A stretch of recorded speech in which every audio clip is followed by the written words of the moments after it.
Il y a des sports et des pratiques dont on ne soupçonne même pas l'existence. L'aéroglisseur. On va aussi vite sur terre, sur glace, sur neige, sur l'herbe que l'eau. C'est le seul engin mécanique au monde qui se déplace en flottant au-dessus des surfaces. La sensation première, c'est ça, c'est la glisse, vraiment la glisse totale. C'est dingue comment on peut aller vite, partout, où on veut. Les aéroglisseurs les plus puissants, c'est de l'ordre de 135 à 140 km/h. Classés par catégorie, on retrouve des Formule 50, des F2 et même des Formule 1. Les aéroglisseurs peuvent passer sur les pilotes sont éjectés. On a eu malheureusement des accidents très graves. On le sait ça, mais on n'en parle pas parce que sinon c'est bon, tu rentres puis tu fais du tricot quoi.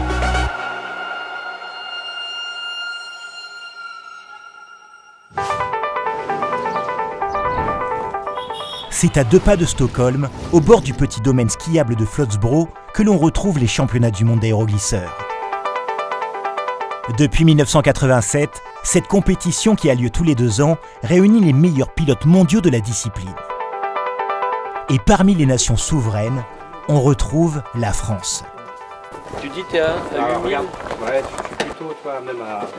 Ce matin, les membres du club Anjou Aéroglisseurs finalisent les derniers préparatifs avant les premières courses. Ah vas-y, t'as la table, on va poser ça sur la table. Alors l'aéroglisseur, c'est un engin sur coussin d'air, donc qui peut se déplacer aussi bien sur une surface solide que liquide, avec exactement les mêmes caractéristiques. Donc on va commencer par le bleu à gauche ici, là, qui a un monomoteur. Donc il y a une seule hélice. Et sur la partie de l'hélice ici, là, en dessous, il y a ce qu'on appelle une écope. Et donc il y a une partie de l'air qui va permettre de gonfler ce qu'on appelle la jupe. Toute l'air qui est dans la coque sort ici, là, par des trous. Et le coussin, il est sous la coque ici. Comme on est sur un tapis d'air, on n'a aucune liaison au sol.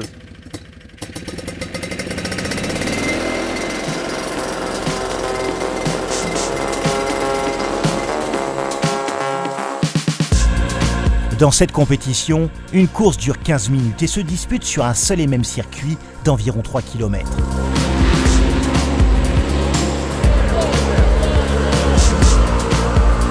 Un tracé qui reste le même pour toutes les catégories. Il y a la Formule 50, donc on a un seul moteur qui fait 50 chevaux. Après, on a la Formule 2, où on a 2 moteurs. On a un moteur de sustentation qui fait à peu près 25 chevaux et un moteur de propulsion où on est à peu près dans les 100 chevaux.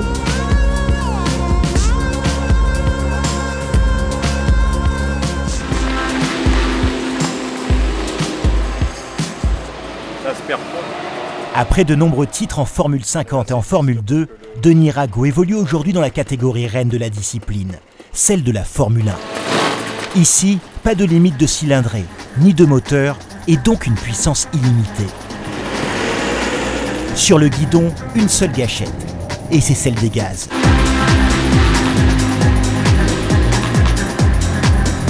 Il ne faut pas oublier qu'en aéroglisseur, on n'a pas de frein, étant donné qu'on survole les surfaces et qu'on n'a pas de contact avec le sol. Sans frein, l'embarcation réagit comme une voiture sur la glace. Le pilote doit alors faire corps avec son engin pour négocier au mieux ses trajectoires. Si vous ne déplacez pas votre centre de gravité, vous pouvez très bien tourner le guidon, en fait ça va tout droit.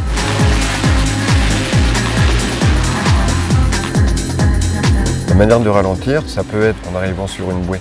On peut chercher à lever la machine pour créer un système d'aérofrein. Et par contre, quand vous voulez vous arrêter, soit sur l'eau, mais c'est plus rare, ou sur la terre, vous coupez les moteurs. Plus de moteur, plus de flux d'air, l'appareil se pose au sol. Selon les catégories, les vitesses variées peuvent atteindre jusqu'à 150 km/h. Alors forcément, la moindre erreur peut être fatale.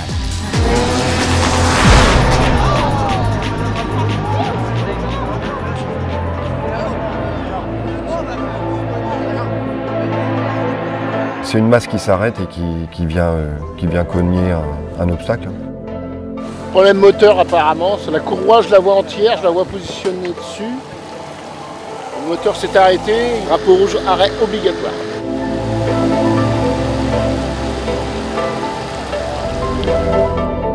On peut être éjecté parce qu'on a piqué. Et après, l'autre risque, c'est d'être percuté par un concurrent. La veille, ici en Suède, c'est un cauchemar qui est devenu réalité. Effectivement, on a eu un accident très grave. Malheureusement, c'est des choses qui peuvent arriver. Ce qui est arrivé hier, en gros ça a freiné et le pilote n'a pas pu éviter.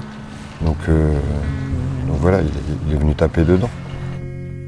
Forcément, il n'y a plus d'enjeu comme c'était au départ, mais on le fait pour cette personne, pour lui et sa famille. Dans son histoire, des accidents d'une telle gravité, l'aéroglisseur n'en a connu que très peu. Une discipline où généralement toutes les précautions sont prises. Au niveau de la machine, on a un cordon, ce qu'on appelle le coupe-circuit. Ça, c'est en cas où le pilote est éjecté de la machine, les moteurs s'arrêtent automatiquement. La protection, c'est principalement la protection du motocross. Protection dorsale, pectorale, casque, gants. Sachant que le reste du corps étant dans la caisse, on est plutôt protégé. La casse fait donc partie intégrante de la philosophie de ce sport. Entre les courses, il y a du travail pour les mécanos.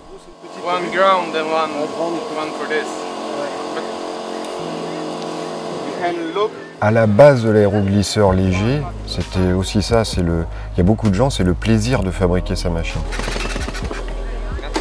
Ça reste des constructions quand même type amateur. On n'a pas de bureau d'études, on n'a pas des moyens techniques pour concevoir, étudier en fait la fabrication d'une machine. C'est plus l'expérience qui nous fait avancer et les exemples des pays sur les circuits qui nous font évoluer dans la conception et fabrication des machines. Il faut s'intéresser un petit peu à tout, mais par contre, quel plaisir de concevoir, de fabriquer son jouet et ensuite de le faire fonctionner. C'est aussi ça la passion de l'aéroglisseur. Le niveau des machines a énormément évolué, mais du coup c'est devenu moins accessible, à la fois techniquement et il faut le dire financièrement. C'est bon tout seul, Paul ? Il n'y a pas d'argent et j'ai envie de dire heureusement. Je ne sais pas si c'est une bonne chose, en tout cas c'est une bonne chose pour ma façon de voir le sport. C'est d'ailleurs sans doute pour ça qu'il y a une très bonne entente entre tous les pays, c'est vraiment une grande famille. On fait beaucoup de soudure pour les pays étrangers parce qu'ils savent qu'on est toujours nous équipés. Mais oui, mais si on a besoin de quelque chose, on ira voir et ce sera pareil. L'inverse marche aussi. Si aujourd'hui cette discipline n'attire plus vraiment les sponsors, l'aéroglisseur léger a un jour connu son heure de gloire. Inventé par un ingénieur français au début du XXe siècle, l'aéroglisseur prend réellement vie au milieu des années 50 lorsque le Britannique Christopher Cockerell apporte la touche manquante, une jupe qui empêche l'air de s'échapper. Depuis, l'engin flottant a fait du chemin. Utilisé aussi bien par l'armée en Russie que par les pompiers en France, il existe aujourd'hui des machines de toutes les tailles. Les premières courses d'aéroglisseurs légers naissent quant à elles au début des années 80. Vers les années 82, nous avons commencé à faire des courses, des compétitions. Alors bien sûr, les machines à l'époque n'étaient pas très performantes. Bon, ça s'apparente à une Formule 25 actuellement, quoi, si vous voulez. Hein. Il fallait un peu aider, pousser pour monter les côtes. Bon, c'était un peu folklorique. J'ai découvert l'aéroglisseur en 1993. La première fois que j'ai vu, j'ai trouvé magique. J'ai été novice avec l'équivalent d'un Formule 50 actuel. Ensuite, je suis passé en catégorie Formule 2. Et donc là, oui, multiples titres, championnat d'Europe et un championnat du monde. Ensuite, je suis passé en Formule 1. Le quinquagénaire glane également 2 titres de champion d'Europe. Aujourd'hui, il fait partie des rares pilotes français encore en activité. Nous avons adhéré à la FFM, Fédération Française Motonautique, donc le prix des licences a augmenté aussi. Il a fallu passer les permis bateau. Et suite à cela, donc, il y a eu une baisse d'activité de plus de 50%. Quoi. Dernière course de Formule 1. Le moment du départ, c'est toujours une pression supplémentaire. C'est un moment où on se concentre un peu. Chacun est différent, certains aiment parler, d'autres moins. T'as l'adrénaline juste avant l'équipement. Tu t'équipes, tu mets ton casque Et là, tu es dans ta course. Allez, mon Denis, c'est toi le champion. La grosse stratégie pour gagner, c'est quand même full throttle. C'est à fond. S'il y a un gars qui est devant, ben, on va vouloir le doubler. Et s'il y a un gars qui est derrière, ben, on ne va pas vouloir qu'il nous double. Donc, on est des compétiteurs.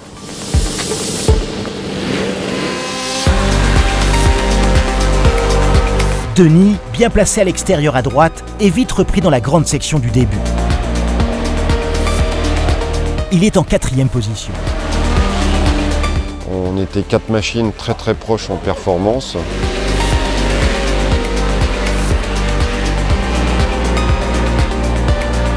C'était plutôt une course pour moi de gestion. J'avais aucun intérêt à aller prendre des risques et à m'approcher. Donc je restais en attente. La seule solution pour que je sois sur le podium, c'était que un de mes concurrents ait un problème et ne finisse pas la course. Donc c'est jamais ce que je souhaite.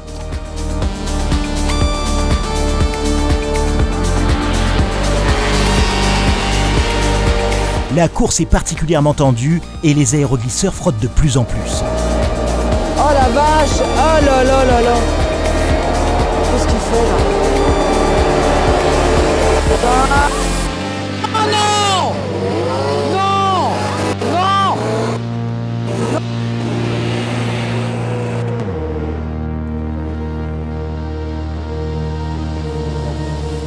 Ceux qui se sont crachés mais qui n'a pas passé la ligne. Putain! La dernière course s'est terminée par un accident où un pilote a été éjecté. Heureusement, il n'a pas trop de dommages. Là, il est parti à l'hôpital pour des inspections, mais bon, ça devrait bien en sortir pour Marcus. Non, il a fait 3 boulettes là à suivre. 3 jeunes malades devant qui ne savent pas attendre parce qu'ils ont un point d'écart au classement, tentent tout. Et voilà, ça se finit en crash quoi. Et, on n'a pas besoin de ça quoi. Ces petits jeunes. Trop fougueux.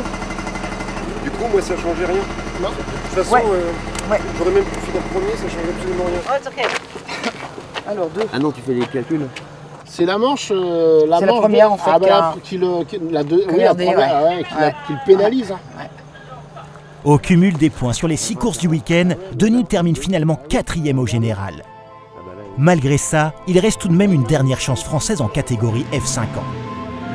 Ah non, Pierrot, il est 2e Pierrot.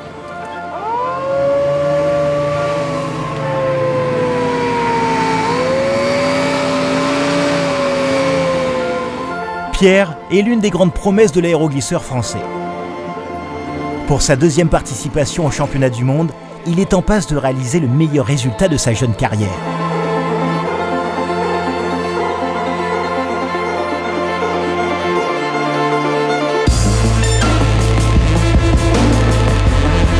Actuel 2e du général, l'Angevin va tout tenter pour garder sa place sur le podium. Allez, ça va le faire là.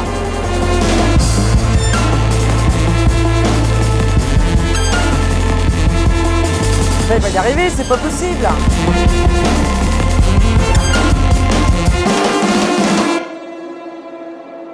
Dans ce dernier tour, peu de place pour une ouverture. À Pierre donc de tout donner pour tenter d'accrocher le podium.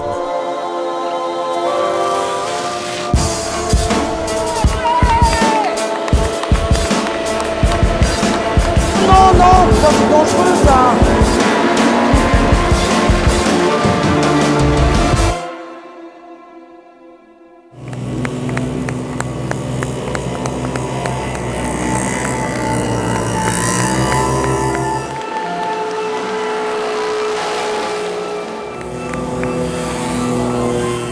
T'étais bien parti, hein. T'étais bien dans le bon rythme, c'est qu'ils t'ont déventé après. C'est tout ce que t'as fait. Voilà. T'as pas fait d'erreur. C'est pas toi qui fais des erreurs, c'est les autres. C'est bien, Pierrot, c'est bien. C'est bien. T'es dans le top 5, c'est bien. Les Anglais, ils m'ont poussé légèrement pour que j'aille un peu plus loin. Et puis ils ont été malins, ils ont fait un jeu d'équipe. Alors du coup, voilà. J'étais 2e avant de partir. Et là, je pense soit 3 ou 4. c'est déjà pas mal, c'est bien. We move now to Formula 50. Third place is Pierre Richard.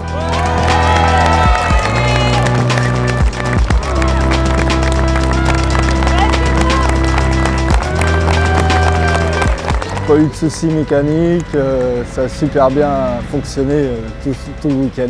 Je fais le podium 3e place, c'était super. Plutôt content du résultat pour l'ensemble de l'équipe française. Champion from England, Fabian Rowe.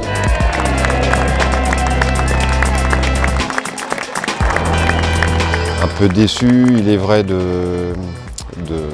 au pied du podium, mais c'était ma place, ceux qui étaient devant étaient plus rapides et voilà. On a tendance à baisser en nombre de participants dans tous les pays là, européens. On espère que c'est pas le début de la fin. Curieusement, ça baisse en quantité, mais le qualitatif n'arrête pas de progresser. Donc ça, je dirais que ça donne de l'espoir. Malgré son déclin, l'aéroglisseur continue de vivre, porté par un vivier de véritables passionnés. Des amoureux du pilotage qui ont cette quête ultime de performance et de glisse pure chevillée au corps.